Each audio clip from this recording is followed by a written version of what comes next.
डाँडेमा मेला लागेको छ कान्छीले बोलाइराखेको छ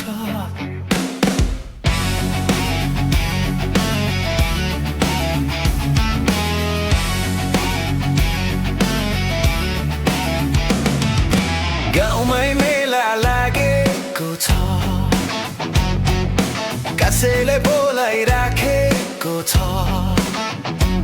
नजाऊ भने उसैले पर्खी बसेको छ नजाऊ भने उसैले पर्खी बसेको छ डाँडेमा